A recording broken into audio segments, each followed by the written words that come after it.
Another great interview segment from the Racing Insiders show. Let's go to the other battle that's going on in Grand Am, the Continental Tire Sports Car Challenge. Had a chance to talk to Matt Bell, who is in a Camaro, Stevenson Motorsports, with John Edwards. Jim? Yeah, he's a great guy.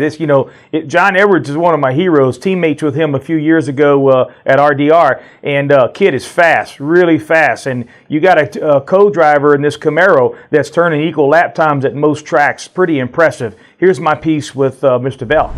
I got Matt Bell with us on the Google Hangout, Mid-Ohio, third place today. Matt, you and I have a couple things in common. We got the same agent at P1 Group, and we both are teammates, or have been teammates with John Edwards.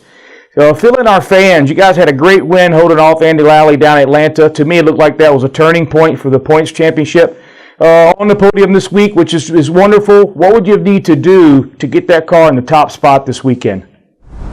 Yeah, that run bump car's real fast, and a lot of it comes down to what we're working with in this championship. I mean, when you look at it, we're in a Camaro SS. We're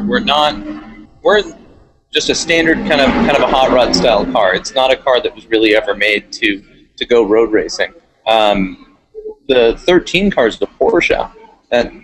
That's whole lifeblood is road racing. Same thing with the BMW, and honestly, same thing with the Boss 302R. They did a lot of work on that car to make it kind of a comparable road racing car. So it's tough, but there are some ways that we can really capitalize on the 13 cars issues, and as hard as it is to say, they're John and I are what you would consider an all-pro team. So John and I are usually about the same speed.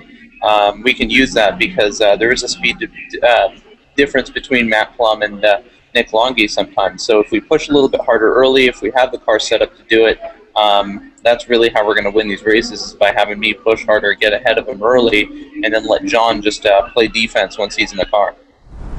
Some interesting comments there from Matt Bill. It's always fun to hear drivers say, we got two pro guys in our car, was essentially what I heard him infer there, and which insinuates to some of the other guys are using gentlemen and pro drivers, which is the makeup of the show, or the makeup of the series that we could have a whole show upon, we've talked about in the past. Peter, what's your take?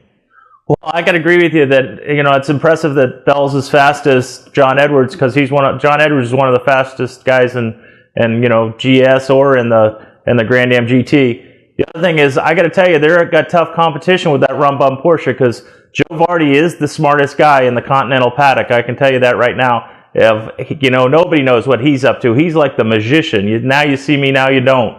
How about this, Bill? The thing that resonated with me, guys, was when he talked about the Rolex cars being more race cars and the cars in the Continental Series being more production street cars. I think that's what that's why the manufacturers are so interested in, and you get the huge fields. And the other thing about these huge fields, it's a real learning experience to navigate all those cars. Right. I think the Continental Series is a very good series. Competition is close, and a good series to learn in. The Racing Insiders on MAV TV every Thursday at 2 and 5 o'clock Eastern, and again on Saturdays at 12:30 midday.